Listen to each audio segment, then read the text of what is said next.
He was one match away from achieving his dream of becoming the greatest spiritual master, but because of a traitor, his pet goes out of control and even ends up consuming him.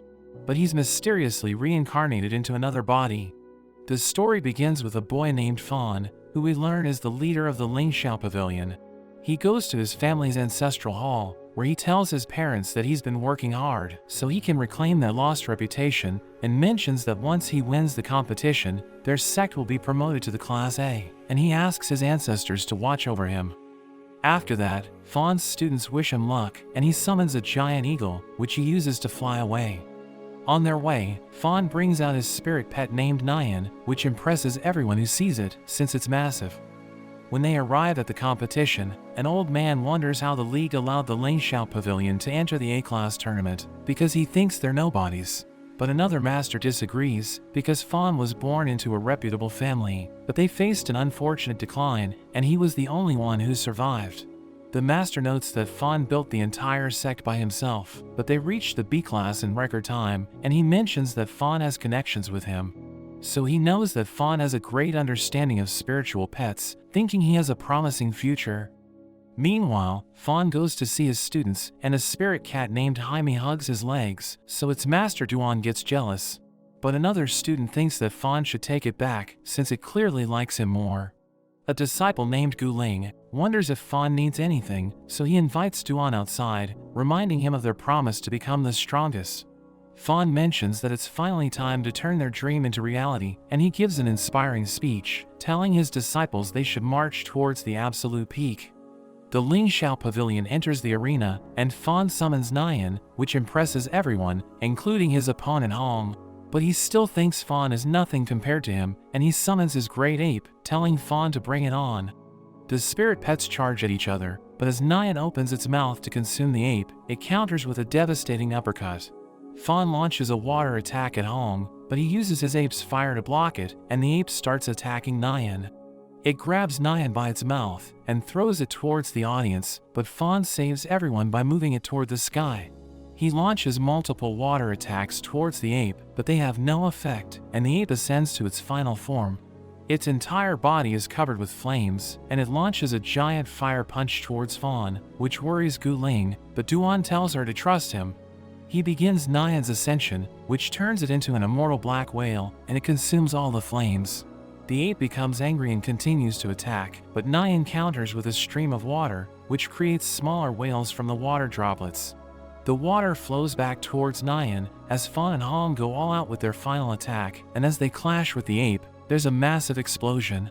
The ape is defeated, and the crowd goes wild, but Guling notices that something's wrong. Nyan reaches its transmutated stage, and it becomes the rotting corpse whale, which starts consuming everything. Fawn tries to cancel the summoning, but he realizes that he has lost control of it, and ends up being eaten as well. In a flashback, we see Fawn's father teaching him how to control a whale spirit, and his friends join him on his mission to revive the sect, but his parents' death left him all alone. He's given an ancient scroll passed down in his family by a mysterious man, which mentions that if he dies because of a plot against him, it will reincarnate him into the body of a healthy person who died by accident, and he learns that by doing this, he can indirectly prolong the person's life, so the man thinks it will help him achieve his goal. Fawn wakes up a year after his death, but he wonders where he is, and why his clothes are different. He tries to summon Nyan, but he realizes that he can't, so he goes to the nearby lake to get water, but he's shocked to see that he looks completely different. He wonders how it happened, but a man notices him and calls his friends, as Fawn recognizes their uniform, realizing they belong to Bai's mansion. They surround him, so he asks them what he did to them, but they just knock him out.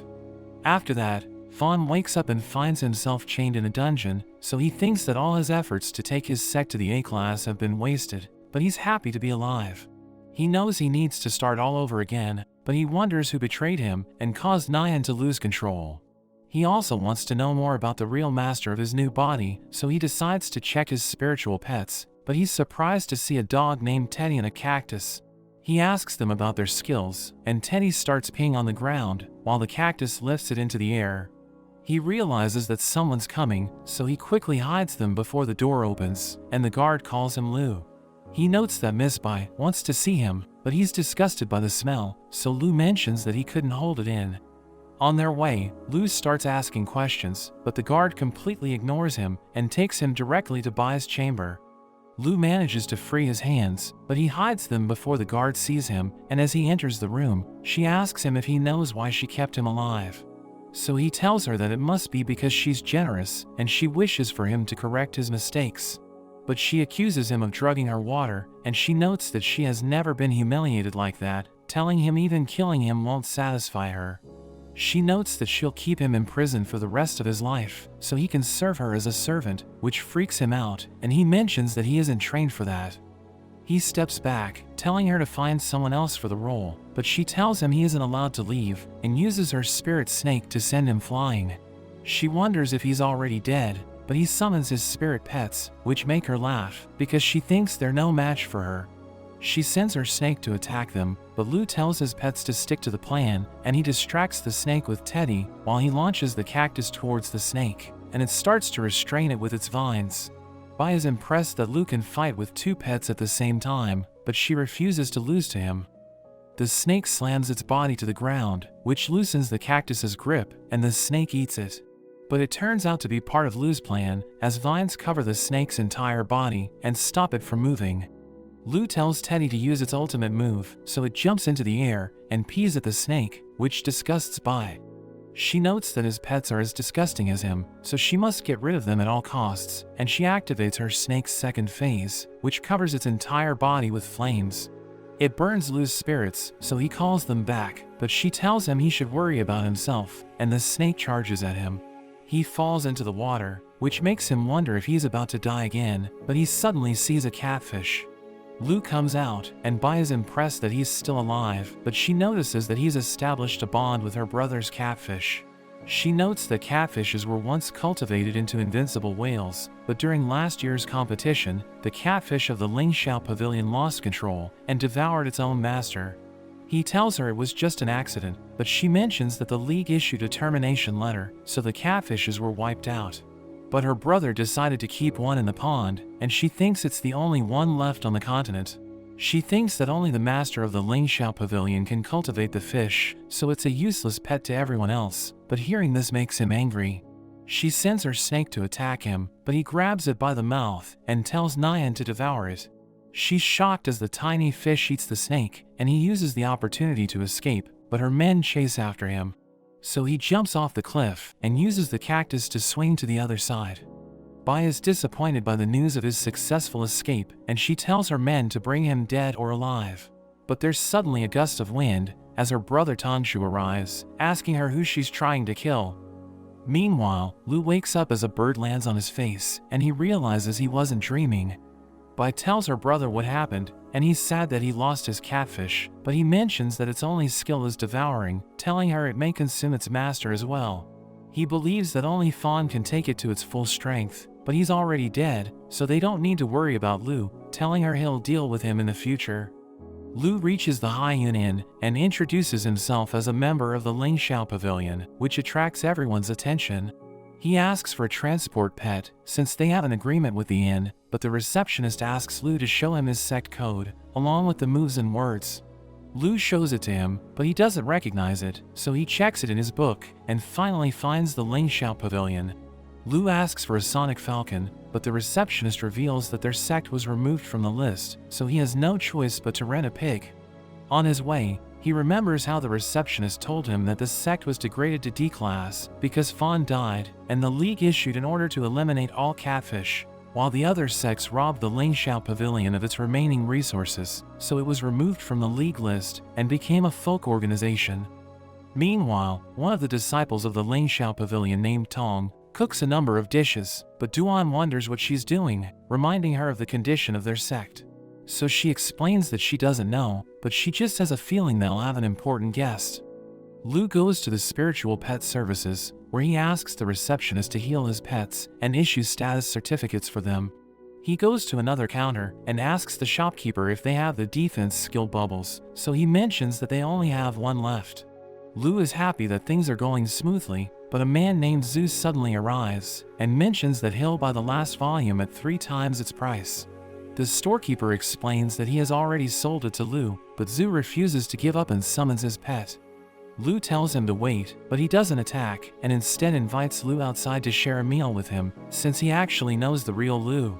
He eats like he hasn't eaten in days, and Zhu wonders where he went, so he mentions that he was busy growing flowers and raising his dog at home.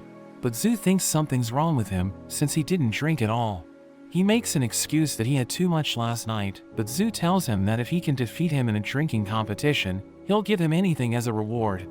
Lu remembers how he couldn't handle alcohol in his past life, so he looked bad in front of his disciples, but with his new body, he easily outdrinks Zhu, who ends up passing out. Lu leaves after taking the bubble scroll, and he also frees the girl that Zhu had captured. After that, Lu helps Nian learn the bubble skill, and he tells her it's just the beginning, while the girl he freed watches him in secret. Meanwhile, the Lingxiao Pavilion is attacked by the Mega Rock Gang, who tell them to pack their stuff and leave, but Duan summons Jaime to fight them. They realize it's a speed-type pet, and the lizard and turtle duo try to take it out, but it dodges their attacks, and it easily takes them out with its lightning-fast speed. They send a beetle to stop it, but Jaime passes right through it, and Duan tells them they're no match for their sect. But as he talks about their greatness, one of the attackers controls the beetle to launch a surprise attack on Guling. So Jaime rushes to save her, but it turns out to be a trap, and she gets caught by the lizard. Lu arrives, and he's surprised to see the devastation of his sect within just a year, but he notices that the gate is open. He wonders why there's no one around, so he rushes in and sees the heartbreaking scene. The Mega Rock Gang thinks it's over, since they don't have anyone left to fight them, but Teddy suddenly starts peeing on them, and they wonder where he came from. So Lu teases them, and his style reminds Guling of her master. They send their dragon lizard to attack Teddy, but it's able to block the attack and take it out, leaving them shocked. They summon all their spirits, and decide to attack Lu directly, but he pretends to be weak and runs away. They send their spirit pets to chase him, but when they're out of sight, he uses Nian to devour all of them. He mentions that he was having trouble finding high-quality pets to feed to her, but they're shocked to see a catfish since they're banned, and they threaten to expose him. But he scares them, telling them no one will know if he lets it devour them, and they end up running away. Guling comes to thank him, but he hugs her, telling her it's good to see her again. She wonders if she knows him, and he's about to reveal his true identity, but stops as he recalls that Nian turned into the corpse whale because someone betrayed him, so he just tells her that she resembles someone he knows. But as he walks past her, she's once again reminded of her master. Guling starts crying as she sees Jaime die, which reminds Lu of when they found it near the waterfall, and he told Duan to keep it since it seemed to like him. Duan loses all hope, and he tells them he's leading the sect since they don't have any spiritual pets left. We go back to when Duan first joined the Lingxiao Pavilion, and he was surprised to see that there was only one person in the whole sect. He notes that the sect doesn't even have a sign, but Fawn insists he will be able to reach the top, and Duan believes him, so he decides to join. In the present, Lu tries to stop Duan, telling him there's still hope, and they can revive the Lingxiao Pavilion, but he notes that they don't need the pity of a stranger. Guling also tries to stop him, telling him they need to carry on their master's will, but he tells her to face reality, and notes that their sect died along with Fawn. He leaves saying he'll start over again, and Guling asks everyone to convince him to stay, but they also believe there's no hope left for their sect. They thank her for taking care of them, and they all decide to leave along with Duan. Lu stands alone, as everyone bids farewell to the sect, and he wishes they had given him time, so that he could have solved their problems. After that, Guling notes that Duan was the candidate to replace Fawn, since he was the first disciple and a skilled fighter. She wonders who will replace him now that he's gone, and a disciple named Cheng notes that there's only one person who deserves the role. Lu thinks he's talking about him, but he ends up picking Guling. She becomes their master, and they wonder what they should do next, so Lu suggests they should catch new spiritual pets, and Guling remembers Fawn once again as she looks at him, but he tells her it's her decision, and she mentions that they don't have any pets, so it should be their top priority. She looks at the places where they can find pets, but she notes that they're all occupied, so Lu tells them he knows a good place. He takes them to the location, but it's already filled with people who are fighting over the pets, so he guides them to the edge of the cliff and checks that they weren't followed. Cheng notes that they're alone, so he jumps down, and they think he's crazy. But he manages to land safely, and he uses his cactus pet to help the others get down, telling them it's a secret habitat where they might find a lord. They aren't familiar with the term, so he explains that spiritual animals have 4 grades, which are soldier, general, lord and emperor. He tells them that pets of the soldier grade are mostly timid, but they need to be careful of the pets of the higher grades. As they go deeper, Tong notices a fire fox, which surprises Lu, since it has 3 tails, and it seems to be in the second phase of the soul building stage. He wonders what a soul building pet is doing there, and he realizes it already belongs to someone else, so he tells everyone to be careful. A boy named Mukon suddenly attacks him, but he narrowly dodges it, and Mukon tells them they're in his territory, telling them he'll show no mercy if they don't leave. They all follow Lu's plan and prepare their summoning loops as they pretend that they have dangerous pets. It works as Mukon decides to leave without a fight, and the group celebrates their bluff, but they suddenly hear an animal's noise, so Lu tells them it must be the Lord. They all start running in the direction of the sound, and they see a rhino horn panda, which is in the 7th phase of the mature stage. Mukon tells them it will belong to whoever can cultivate it, so they shouldn't play any tricks, and he orders his fire fox to attack it. But the panda uses its horn to deprive him of his colors, and Lu narrowly dodges its attack. He notices its strange ability and tells everyone to step back, but his hands are already affected by color removal. He summons Teddy and tells it to detoxify him using its pee, but it doesn't get rid of the poison. The panda launches an attack at the firefox, but Mukon notices that the wound looks like a painting, while Lu also can't find anything wrong after the attack. So they realize that the panda's skill is to absorb colors and use them to create illusions. It suddenly attacks them from behind, and they realize it changes their colors to confuse them, but there's no actual damage, so it relies on melee attacks.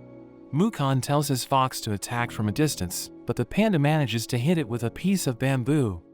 Mukon thinks they should cooperate because they can easily catch it by working together, and he notes that they can share it. Lu tells Teddy to pee on it, and he orders his cactus to attack, but the panda suddenly hits it from behind. He realizes that it has exchanged its color with the rock, and the panda blinds everyone by making its horn glow. It suddenly disappears, so Mukon tells his fox to use its fire so they can see it, and he thinks he has found the panda, so he orders the fox to attack. But the panda slams it from above, and it suddenly activates its spiritual pollution skill, which makes Lu and Mukon dizzy, and it easily takes them out.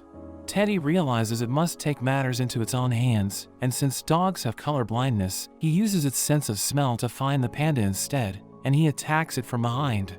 Teddy pees on it, and the panda accepts defeat, but Mukon grabs it and runs away, thanking them for their help.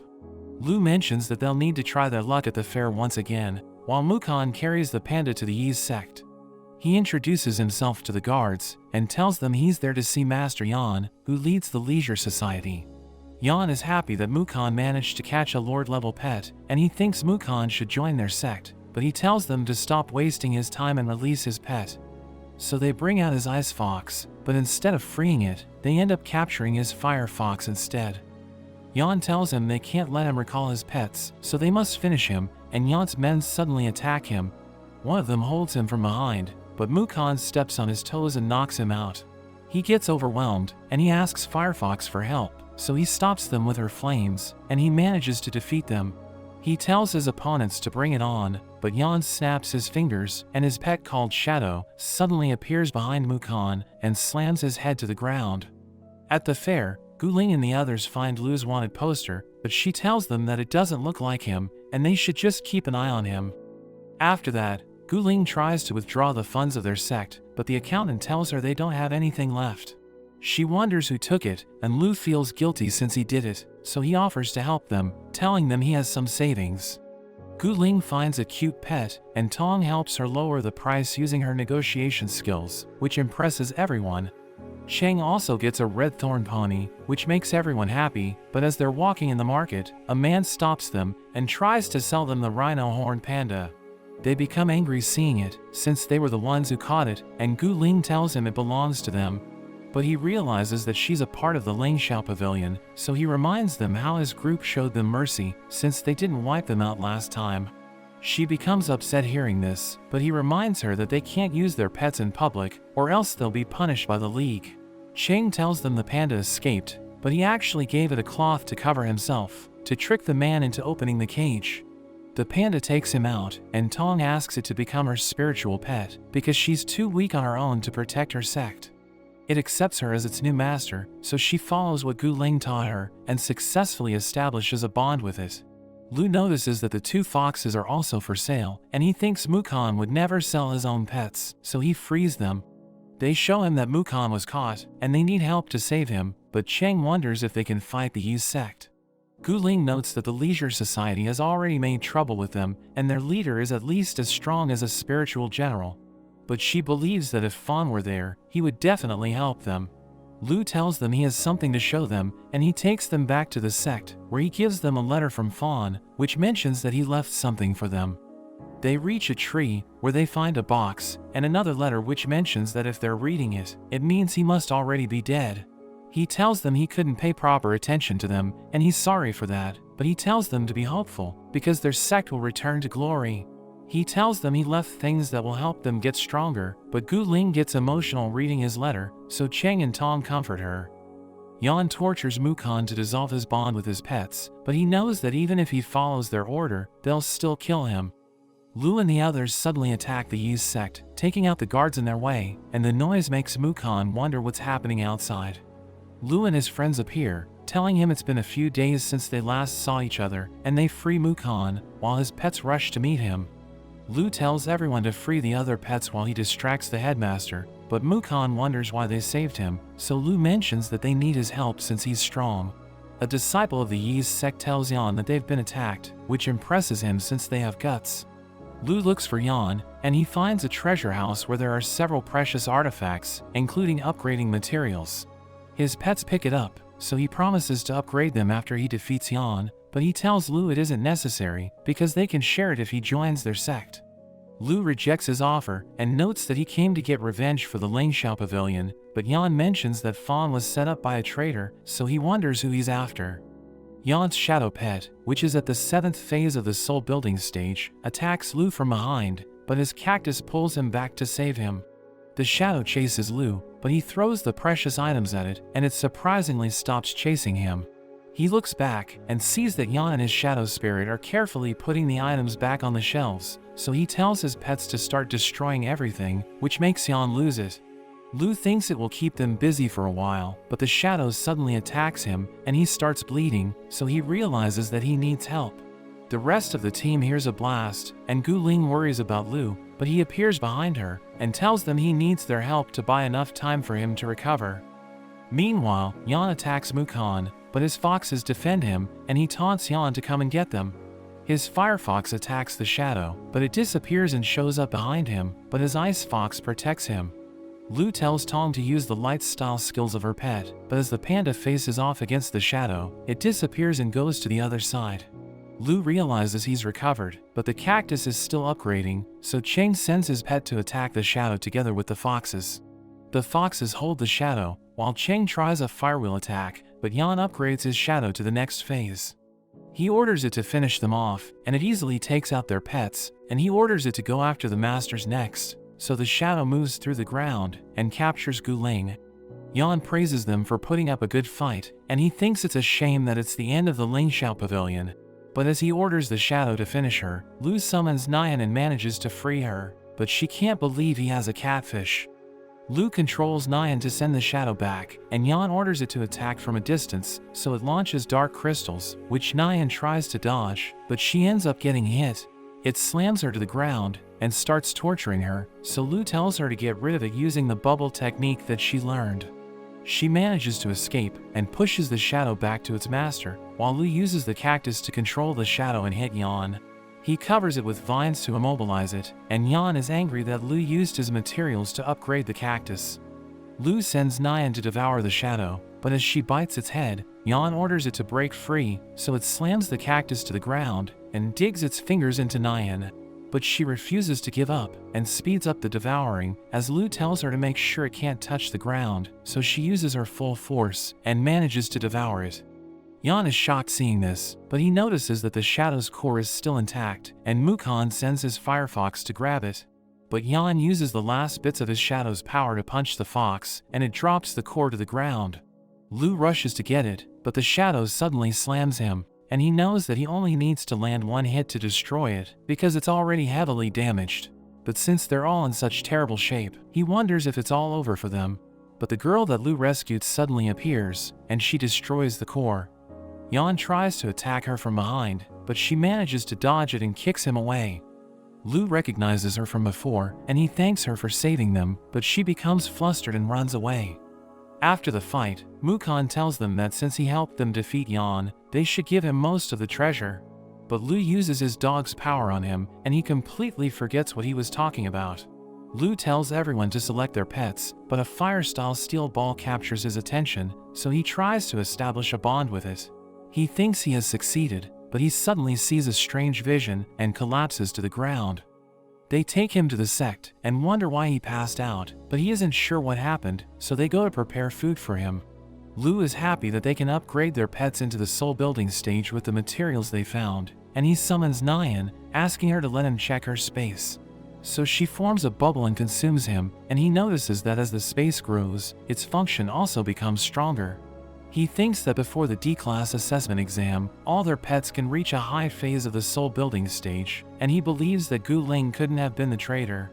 He thinks the traitor has already left their sect, but he knows he can't let his guard down, and he suddenly realizes that Gu Ling might have seen Nyan, so he decides to talk to her. Lu meets Gu Ling, but notices tears in her eyes, and she mentions that she was worshipping her master, telling him about how Lu gave them hope. He tells her how he got the catfish, and she notes that she was surprised to see one after so long. He tries to change the topic by asking her about her life before she joined the sect, but she tells him she has something important to show him and takes out his wanted poster. He becomes nervous and tells her he was set up, but she mentions that she trusts him since she's been watching him for the past few days, so she's sure he isn't a pervert.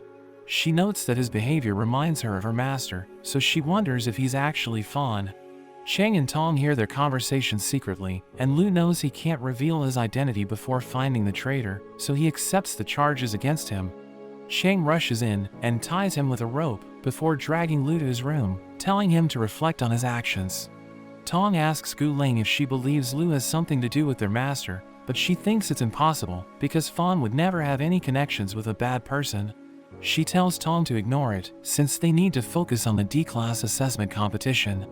After 10 days, we see the group riding pigs, and Cheng is excited since it's his first time.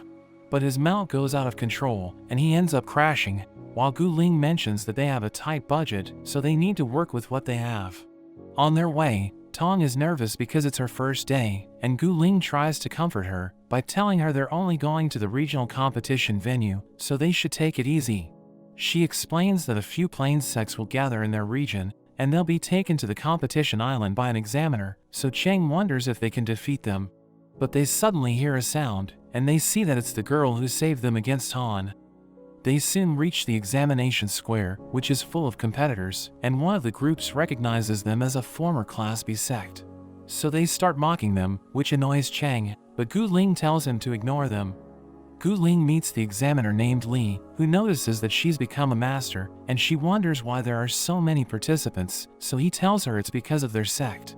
He explains that the groups with no resources who stole from them became qualified to participate in the competition, and he mentions that there are 8 sects that are competing, but not all of them can participate because there are limited slots, so they need to decide who goes forward. The Hongfu Bank's leader named Wang thinks that since the Lingxiao Pavilion has already given them a lot, they should also give up their seat. They make fun of Gu Ling because she's still young and inexperienced, but Lu steps forward and asks her which of them robbed her. She points them out, and he tells them to step forward, but they think he's getting too arrogant, so they should teach him a lesson. Lu reminds Wang how Fawn helped them when their sect was in trouble, but he mentions that the development of a sect is a selfish act, where they must take care of themselves. Lu is relieved to hear it, and he summons Teddy, which surprises them, since it's already at the 8th phase of the soul building stage. Wang notes that a dog isn't enough to defeat them, and he summons his spirit pets, but Cactus shows up behind them and traps them. Teddy pees on Wang, and he asks the others for help, but he realizes that they've all already been defeated. Lu tells them to prepare 3 times the amount of things that they stole, and they all agree to deliver after the competition, while Wang begs him to remove his poison. So Lu tells Teddy to detoxify him, and he returns him to normal. Gu Ling tells Li that they've solved the problem, so he mentions that the Lingxiao Pavilion, Wangyu Gate, and the Baimu study can move to the next stage. But Cheng notices that Mukon is also part of the Baimu study group, and he's impressed that their pets have already reached the higher phase. He thinks they should form an alliance, and the Wangyu Gate also wants to be part of it, but he notes that they're weak, which makes them angry. Lu notices that the leader of the Baimu Studies sect is an old lady, and he can't believe she joined the competition at her age, thinking she must be pretty strong. Li tells everyone that they'll be taken to the island by riding cat fawns, but Tong becomes nervous since it's her first time. They soon reach the island, where they're greeted by Master Lun, who's a big fan of the Lingxiao Pavilion. She feels sorry for what happened, but Gu Ling tells her they'll follow in their master's footsteps, asking her to guide them. Lun tells her she has faith in them, telling them to do their best, while the leader of the Wangyu Gate thinks they should stay away from them. Lun gives them bracelets and tells them to keep them safe, since they're a key device in the competition. Gu Ling wonders what the strange spirit animals are, so Lun explains that they're a new pet breed called consonants, which were made by the League for the competition. We learn that when a candidate wears a bracelet from the pet's head, it can detect their real-time behavior to help the examiner supervise the conditions. She reveals that the rules are to keep their bracelets on, not to fall into the water, and to protect the losers. As everyone leaves for the island, Lun tells Gu Ling that as a fan of their sect, she really hopes they make a good comeback. Meanwhile, Bai arrives with her brother Tangshu, who's supervising the competition. Lun wonders who she is, so her colleague notes that she's the supervisor's sister, but Lun tells him that according to the rumors, Bai had something to do with Fawn's death. Tangshu hears them, and he tells her that it's just a rumor against their family, so she freaks out and starts apologizing. He tells her that their sect was also B-grade since last year, and it's understandable that people thought they would compete with the Lingxiao Pavilion. But he considers himself lucky to have had a duel with Fawn, and he admits that despite being the same age, Fawn was much stronger than him. The competition finally begins, and everyone's surprised as the water level drops, but Lu notes that the island is rising. They soon realize that they're on the back of a giant turtle, and the governor tells the examiners to establish connections with the consonances. The participants learn that they have a total of 500 beaming spores at the site, and they will get 1 point if they find and touch a spore with their bracelet. The second phase will begin when 300 spores are collected, and Gu Ling collects one of them, but as her group tries to get another one, it suddenly disappears. So they realize that the other sects are using their spirit pets, and it won't be easy to collect the spores. Lu tells them that they need at least 20 spores to get the top spot, and he suggests splitting up, telling them they need to collect at least 5 spores each.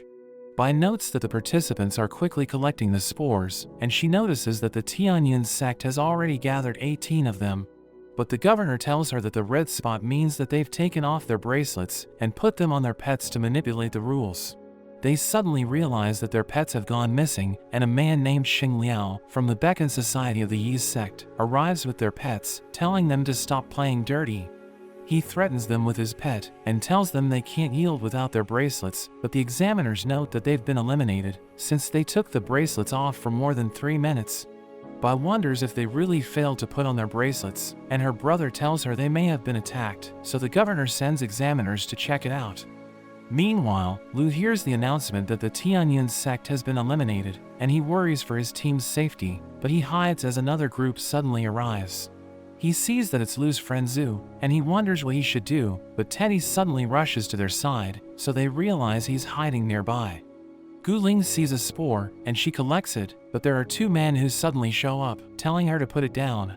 They ask her to introduce herself, but Duan suddenly arrives, telling them she's Gu Ling from the Lingxiao Pavilion. She wonders if he's joined another sect, but he doesn't reply, while the other 2 men tell him to get lost, or else they won't spare him. He thinks she must have become the master of the Lingxiao Pavilion, which irritates the man, because he's completely ignoring them. One of them orders their pet to attack him, but Jaime suddenly appears and destroys it. Gu Ling is happy to see her alive, but as she rushes to meet her, she's frightened to see that Jaime has become a monster. The men use totem enhancement on their animals and send them to attack Duan, but he uses Jaime to easily take them out. He finishes them so brutally that blood begins to rain, and the men yield as he sends Jaime to attack them, so he ends up sparing them. Gu Ling sees Jaime feeding on the fallen pets, and she wonders what happened to her, so Duan tells her she survived and grew stronger because he joined the Rakshas sect. He thinks she should also join them, but she tells him that the Lingxiao Pavilion has been recovering quickly ever since Lu joined them. He doesn't believe her, so she mentions that their pets have already entered the soul building stage in just 1 month, and she tells him to rejoin their sect. But he gets angry and calls her stupid for thinking they can restore the sect with the help of an outsider, and he thinks that their pets look childish. She tries to stop him, but he notes that they're no longer friends, and as he leaves, he tells her to keep Lu away from him because he won't show him mercy. Meanwhile, Cheng finds his 4th spore, but he wonders why his spirit pet hasn't changed at all, even after entering the soul building stage. We learn that no matter how powerful he becomes, it will always lower his charisma, so he wants to replace it. He goes to grab the spore, but a boy named Nidian stops him, telling him to hand it over. But Cheng makes fun of him because he's short, so he becomes upset and introduces himself as the master of the sword-shaking super invincible temple. Cheng doesn't take him seriously, and he collects the spore with his bracelet, which enrages Nidian, but Cheng thinks he isn't a threat. But Nidian summons his spirit pet, which draws everyone's attention, including the examiners, because it's an emperor-grade spiritual pet. They tell the governor that the dragon belongs to Nidian, and they think a child couldn't have an emperor-level pet. But Tanshu tells them it's possible through the spiritual pet accompany technique, where a pet embryo is placed directly into a child's spiritual pet pool. But Bai wonders why their father didn't give one to her. So he tells her that one must be talented enough for it to work, which embarrasses her. But he tells her it's a complex process, and he's surprised that such a strong person is from a plain sect, thinking Nidian must have experienced something extraordinary. Meanwhile, Cheng realizes that Nidian has also gone through the spiritual pet accompany, and it reminds him of his past, where everyone had high expectations of him, but all the embryos kept dying. He remembers their harsh comments and how they wanted him to give up because they considered him a failure, and even his own father abandoned him. Cheng becomes emotional remembering his past, and Nidian thinks he's stunned to see his true power.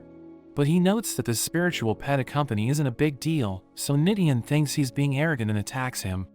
Bai thinks the emperor-level pet will crush everyone, but her brother tells her it's not the case, because there's a flaw in the spiritual pet accompany technique. He explains that the development of the pet is closely bonded to the cultivation of its master, so if the trainer doesn't cultivate hard, the pet's power will be limited.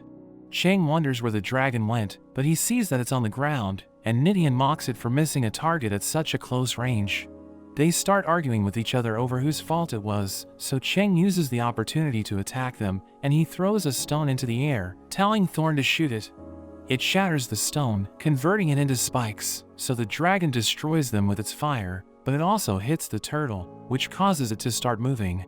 Cheng and his pet attack Nidian, but he tells his dragon to lend him 5% of its strength, and he easily pushes them back.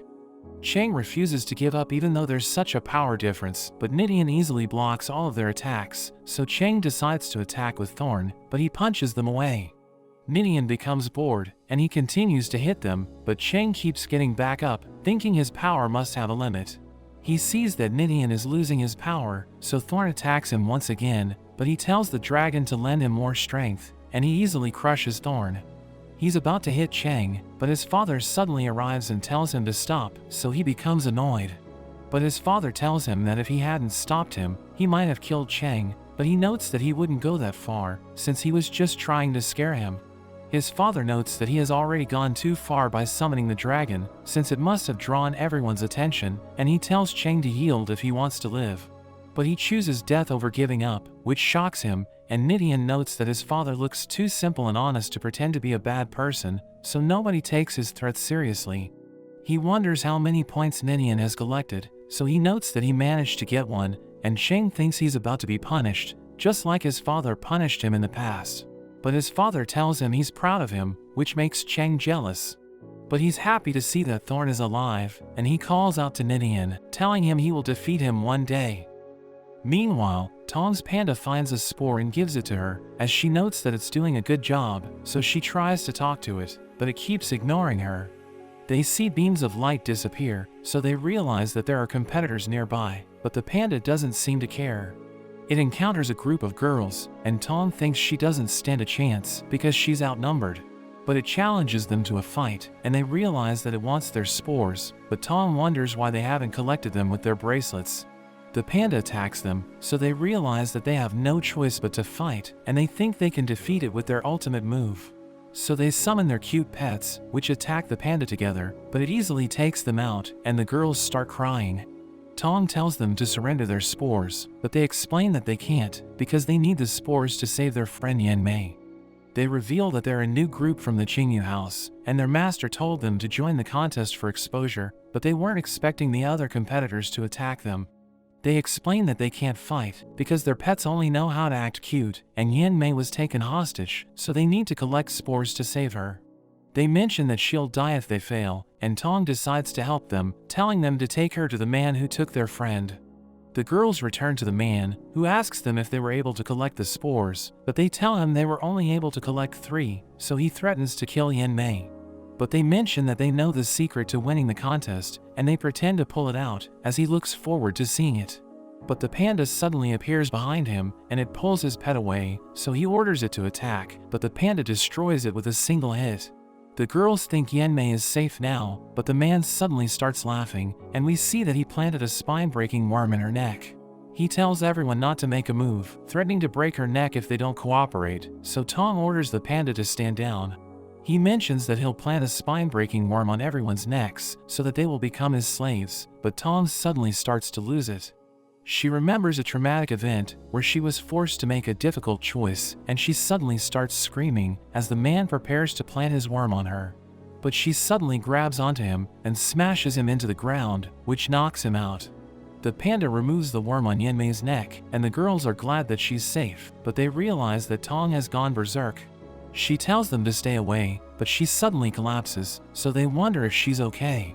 She later wakes up, but she mentions that her head hurts, and she has no idea what just happened. So the girls tell her she defeated the bad guy, but she becomes surprised hearing this, and she wonders why she can't remember anything about her past. She notes that she needs to continue with the contest, but they give her their spores to thank her for saving them, telling her they'll quit the competition and join the Lingxiao Pavilion. Meanwhile, an examiner notes that the contest has lasted for 4 hours, and the Recap-kun Society of the Yi's sect is in first place, while the Lingxiao Pavilion is in 7th place. She adds that she looked into the place where the Tianyun sect disappeared, but she realized that everyone had been killed. So the governor thinks he needs to investigate it, because someone is using the rules to kill. We see Lu with a girl named Jan, and he wonders why she's following him, telling her to go back to her group. So she explains that she just wanted to see Teddy because she hasn't seen him in a long time, and Lu asks her what kind of a man she thinks he is. But she suddenly gets close to him, calling him a nasty devil, and he explains that he doesn't remember anything about his past. She thinks his weird disease has returned, and he asks her to tell him about it, wondering what he did while he was sick. But she blushes hearing this, and punches him away, telling him he should never have touched her.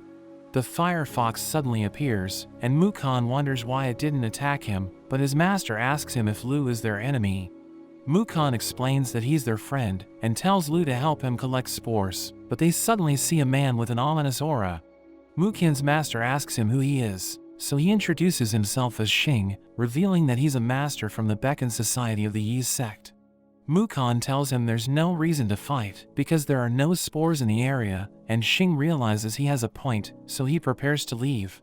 But there's suddenly an announcement, which mentions that the rules have changed, because the second stage has begun. The announcer notes that the competitors can now steal points by touching an opponent's bracelet, so Xing decides to fight, and everyone freaks out, as they realize he merged his body with his pet. He lunges towards them, and Lu prepares to take him on, but Mukon drags him away, telling him they're no match for Xing. The members of the Baimu study wonder why Mukon ran away, and Xing tells them to bring out their pets, because he wants to see what they're made of. But they immediately surrender, and he attacks their master, who begs him to spare them, because they aren't really trainers. Mukon reveals that his teammates were just bystanders, and he hired them so that he could join the competition. But he realizes that he just put them in danger, and he explains that he wasn't expecting the rules to change, hoping they were able to yield in time. Bai asks the governor if he's encouraging the competitors to kill each other, but he reminds her that the goal of the contest is to determine the strongest sect, and explains that the rule wasn't made to let them fight. Tangsha notes that it's hard to steal a trainer's points, because their score will reach 0 as soon as they yield, so he knows that the rule was made to make the weak surrender. We return to Xing, as he realizes that Muqian's teammates have a score of 0, because they surrendered before he could reach them. They explain their situation to him, and their master begs him to spare them, but he takes her out, so the others fear for their lives. He mentions that they're useless, so they don't deserve to exist in this world. The announcer mentions that there are 15 teams remaining, and Lu asks Muqian if he wants to quit, because he's the only one left in his team, but he's determined to survive until the end. Lu meets Cheng and Tong, and tells them he already has 5 points, but Cheng wonders why he's with Muqian, so he reminds Cheng that they're allies. Tong asks Lu about Jan, so she mentions she's Lu's girlfriend, and they're all shocked hearing this. He tries to explain the situation, but everyone starts mocking him, asking him if they're getting married. The announcer reveals there are 15 teams left, and the Beacon Society of the Yi's sect is in the top spot, while the Raksha's sect is in second place. Guling reveals that she saw Duan, and she notes that Jaime is still alive, but it now looks like a zombie, because he joined a strange sect. Lu recalls that Nian also looked like a zombie when it went out of control, so he wants to meet Duan, but he knows that he needs to focus on winning the contest first. He notes that there are fewer than 200 spores left, and it's too risky to split up, so Muqian suggests stealing the points of the other competitors. But Cheng doesn't trust him, because he thinks Muqian will betray them, and he notes that he doesn't want to kill other people. But Lu thinks they can steal points without hurting anyone, and he comes up with an idea. We see 2 trainers as they see spores, so one of them summons his wolf to collect them, but they realize that the spores are fake. Lu and his friends appear behind them, and Cheng's pet attacks the wolf, so it tries to retreat, but Teddy uses his pea to knock it out. The trainers try to yield, but the cactus restrains them, and Teddy knocks them out with its pea. Lu realizes that the trainers' bracelets have 9 points, and Cheng notes that they can use them to reach the top 3. But a group of men suddenly appear, and we see that they've taken Jan hostage, threatening to kill her if Lu doesn't give them the bracelets. She tells them they got the wrong person, because she isn't even from the Lingxiao Pavilion, so she thinks they won't help her, but Lu agrees to give the men the bracelets if they let her go. She blushes hearing this, realizing he still cares about her, and he gives them the bracelets, so one of them collects the points. But their leader notes that they need to reach a safe distance before they let her go, so Lu and his friends become angry, but Jan tells them not to worry, and he realizes that she has a plan. So he gives the leader 5 minutes, telling him to release her after he gets away, threatening to destroy his sect if she doesn't return safely. He walks away with her, and tells his men to watch Lu and his friends, but after a few minutes, he suddenly hears an announcement that her sect has been eliminated. So he becomes angry, but the men wonder what happened, and he prepares to take them out, but the announcer notes that the men have also been eliminated. So everyone becomes confused, and Lu runs to look for Jan, but she suddenly appears behind him, realizing he was worried about her. He wonders what happened, so she reveals that she used her pet Foxy to charm the leader and put him under her control. She knew that his sect would get disqualified if he attacked her, because she already lost the contest, so she orders him to hit her, which explains how his team was eliminated. Lu realizes that he had no reason to worry, but she decides to reward him for caring about her, and gives him the leader's bracelet. Bai realizes that an entire team was eliminated in an instant, and she wonders if they were killed, but the governor shows her a symbol, telling her they were disqualified for attacking a loser. The examiners pick up the losers, and we learn that their points are still in their bracelets, because they didn't surrender before they got eliminated. Guling thanks Jan for helping them, and they invite her to visit their sect. She starts flirting with Lu, asking him if he wants to kiss her before she leaves, but he tells her he isn't interested. She flies away with the examiners, as she notes that he has changed as a person, but it only makes her like him more. Lu and his friends decide to distribute the points, and we learn that the 3 bracelets have a total of 26 points, so Cheng thinks they'll reach the top spot. But Muqian asks for his share, telling Lu to give him the 5 points in his bracelet, and he's glad that he now has 9 points. Bai realizes that the Lingxiao Pavilion now has 41 points, and she wonders if they're now in the top 3, so the examiner reveals that they're now in second place.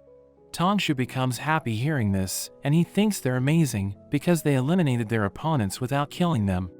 Bai notes that someone in the pavilion has 17 points, and Tangshu thinks it's their new member, who's said to be an imposing young man with immense power.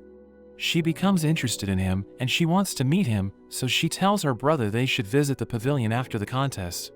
After that, the announcer notes that there are 10 teams left, and the Beacon Society of the Ye's sect is still at the top spot with 54 points, while the Lingxiao Pavilion is in second place with 45. The Rakshas sect has fallen to third place with 43 points, and Duan doesn't want to lose to the Lingxiao Pavilion, so he decides to make his move. Lu and his friends are happy that they're in second place, and they're determined to win the contest, but the announcer notes that the yield rule has been removed, and the final phase has begun. Bai realizes that the giant tortoise is sinking, and the governor notes that the competitors aren't allowed to fall into the water, so they'll be forced to climb to the peak. Lu and his friends rush to the top, and they know that it's dangerous, since they can no longer yield, but they prepare to take on anyone in their path. Duan suddenly appears with his team, and one of them summons his pet, which uses its tentacle to grab onto Lu. He knows that he'll get eliminated once his bracelet touches the water, so he throws it to Mukon, telling him he'll be back after 3 minutes. He gets pulled into the water, and he sees a giant octopus, but he thinks that if Nyan devours it, she'll be able to reach the final phase of the soul building stage. Duan notes that the Lingxiao Pavilion is hopeless, and tells them to hand over their bracelets if they don't want to die, but Cheng tells him to release Lu first. He becomes upset hearing this, and threatens them with Jaime's powers, asking them why they're willing to confront him just to save Lu. He tells them to give up on the Lingxiao Pavilion, but Gu Ling reminds him that he left their sect, so she's determined to take him down. Jaime charges in, and it clashes with Cheng and Gu Ling's pets, but Tong believes she can't keep up with them, so she considers running away. But a trainer appears behind her, and attacks her with his brown panda, which is on the 5th phase of the soul building stage. Meanwhile, Mukon thinks about stealing Lu's points, but as he starts running away, a dinosaur suddenly blocks his path. We learn that the Master of Wanyu Gate is its trainer, and he threatens to take Mukon down, but he notes that they should run away, because the members of the Rakshas sect are approaching. But the Master is confident that he can take them on, because his pet is the only ancient beast in the world. But a T-Rex suddenly eats it, so he freaks out, and clings to Mukon as he runs away. We return to Lu, as he manages to break free, and he summons Nyan, who's already on the 9th phase of the soul building stage. The octopus tries to catch it, but Nyan dodges its tentacles, and creates a massive whirlpool, which pulls the octopus towards it. It tries to swim away, but Nyan devours it, and Lu returns to the surface, where he thanks its trainer for feeding Nyan, and the cactus sends him flying. Lu rushes to Mukon, and asks him to return his bracelet.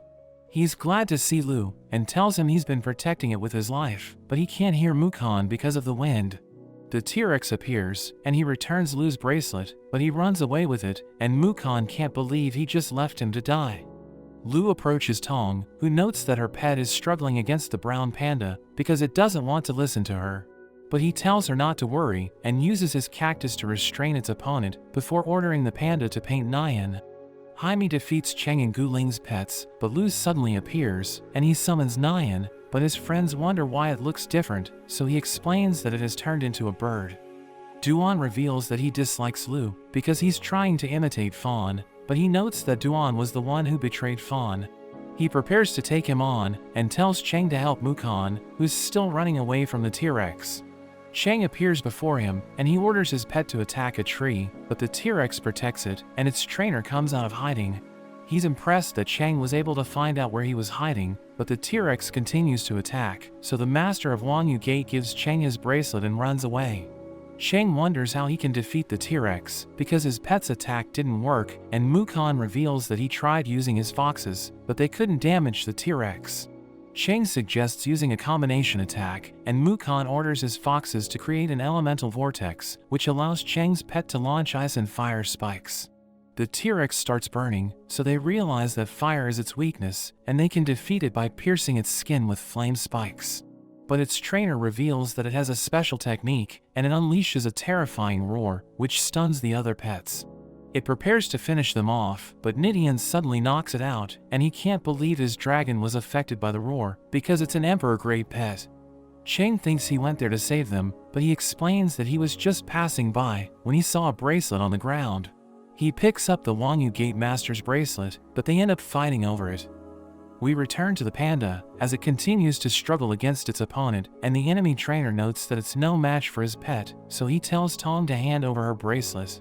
She tells the panda to stop, but it refuses to listen to her, and she recalls that Lu told her to believe in herself, because she needs to display her strength if she wants her pet to obey her. She recalls that she was just a cook in the sect, and she never imagined she would have her own pet, but she enjoyed watching her friends train to get stronger. She was satisfied with her life as a cook, but she recalls that Fawn believed in her, so she thinks she needs to get stronger. She tries to talk to the panda again, but it ignores her, so she spins it around and tells it to listen to her. It recalls how she defeated the trainer, so it's afraid of what she can do, and she notes that they can win if it sticks to her plan. It starts following her orders, and the brown panda tries to attack it, but it unleashes a flash of light, which blinds the enemy trainer. It thinks his pet is winning, but it suddenly punches him away, and he realizes that the panda used an illusion. We learn that Tong planned to blind him, so that they could change the color of the two pandas, and defeat him while he's confused. She celebrates her victory, but she wonders how Lu is doing, and we see that he's about to fight Duan. In a flashback, we see Duan as he approaches Fawn, and he notes that Jaime has reached the mature stage. He mentions that it's as powerful as a lord, and he asks Fawn to help him explore its potential, so he agrees to spar with him. We return to the present, as Lu surrounds himself with water, which makes Duan remember Fawn, and Gu Ling flies away, telling Lu to give Duan a chance to explain himself. Jaime rushes forward, but Lu traps it in a bubble, and Duan wonders why he can use that skill, because Fawn used it to stop Jaime during their sparring match. It starts attacking with incredible speed, but Lu uses his barrier to block its attacks, as he notes that Duan never learns, because he used that move during their first fight. Lu uses water balls to attack Jaime, who uses its claws to destroy one of them, but it suddenly gets trapped in a water vortex. Duan wonders why Lu can also use that skill, because Fawn used it to trap Jaime during their duel, but it used its instincts to cut through the current and break free. So Duan orders it to use that move again, but Lu sends it crashing into a rock, and Duan is shocked, wondering why it didn't move like it did during the sparring match. Lu explains that the Rakshas sect controls dead pets, but Duan is angry because he refuses to accept that Jaime is already dead. It charges in, while Lu orders Nyan to rush forward, but Jaime dashes past it and attacks Lu directly. But Duan realizes that he has disappeared, and Lu appears above him, smashing him to the ground. He later regains consciousness, and Lu asks him if he betrayed Fawn, but he's angry hearing this, thinking Lu is trying to slander him. Gu Ling knows how much he respects Fawn, but Lu is convinced that the Rakshas sect was involved in Fawn's death, since his pet turned into a zombie. Duan explains that he could never betray Fawn, because he was loyal to his master, and he reveals that after he left the pavilion, he desperately looked for a way to revive Jaime. But everyone thought he was crazy, and even the doctors told him it's impossible to save Jaime. But he heard about the Rakshas sect, which had a rare skill to bring dead pets back to life, so he decided to visit their sect master. He agreed to help Duan, under the condition that he join the sect, so he accepted the deal, but he never saw how they revived Jaime. He thinks it has something to do with a magic pill, and Gu Ling wonders if they used it to turn Fawn's pet into a zombie, but Duan explains that he doesn't know. He also thinks the Rakshas sect is suspicious, but notes that he decided to join them because he was blinded by Jaime's death. Lu lets him go because he believes everything he said, and he notes that they should investigate the Rakshas sect after the contest is over. But a trainer named Mitzi suddenly appears, and she attacks them with her bombs, so Gu Ling tells Duan to stay there while she supports Lu. Duan thinks they no longer need him in their sect, but as he watches Gu Ling leave, he imagines himself being welcomed back into the Lingxiao pavilion. Fawn tells him everyone's waiting for him, and he's about to join them, but Jaime stops him, and he apologizes for turning it into a monster. Mitzi flies away, and Nyan tries to eat her, but she manages to stab its mouth and slams it to the ground. Gu Ling flies towards her as Mitzi tries to stop her, but she manages to dodge the attacks and uses her pet to cover Mitzi with slime. She struggles to use her wings, and she's about to crash to the ground, but she grabs onto Gu Ling and falls with her. She realizes that her other pet has been knocked out, so she recalls it, but Mitzi surrounds her with flames and tells her to burn before flying away. Gu Ling struggles to breathe because of the fire, and she's about to pass out, but Jaime suddenly cuts through the flames, and Duan catches her before she hits the ground.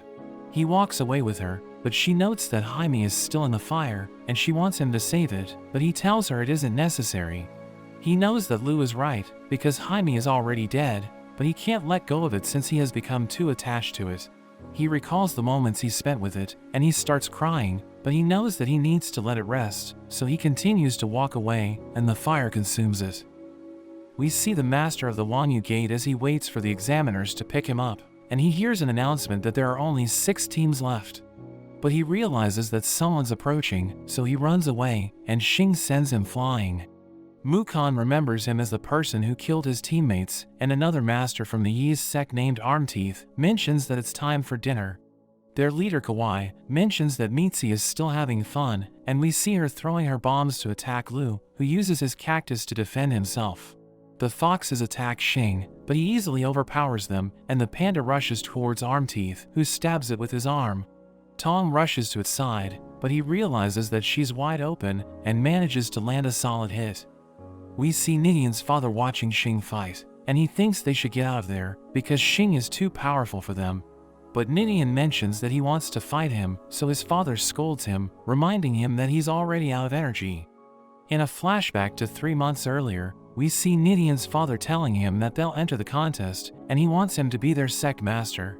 But his father tells him his dragon must reach the mature stage, because they'll fight against powerful competitors, so he trains his body to store his dragon's energy. A week before the contest, his father checks on him, and Nidian thinks he's already an absolute unit, but his father realizes that he can barely store 2 points, so he pushes him to train harder. We return to the present, as Nidian notes that his dragon is an emperor, so he thinks it should be able to defeat Xing. But his father explains that it's still at the mature stage, while Xing's centipede has already reached the highest phase of the soul building stage.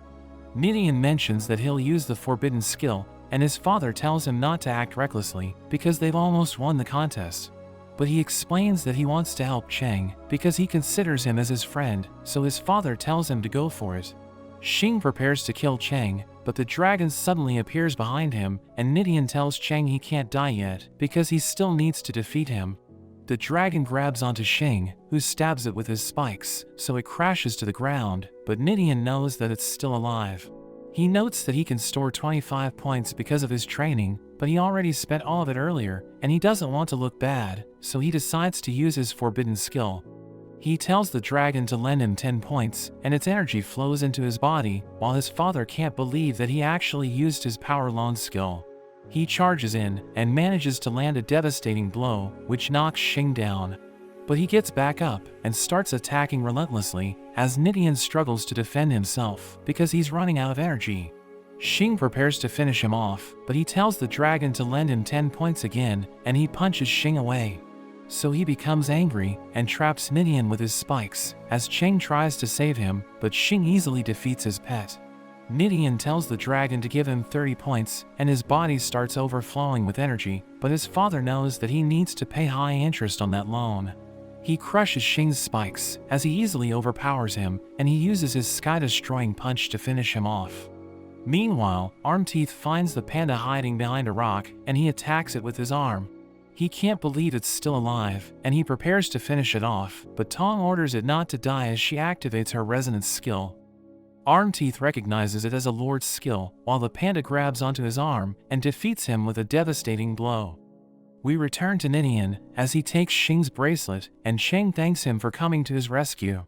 But Nidian suddenly starts crying, because he borrowed 50 points from the dragon, so he needs to train extremely hard to pay his debt.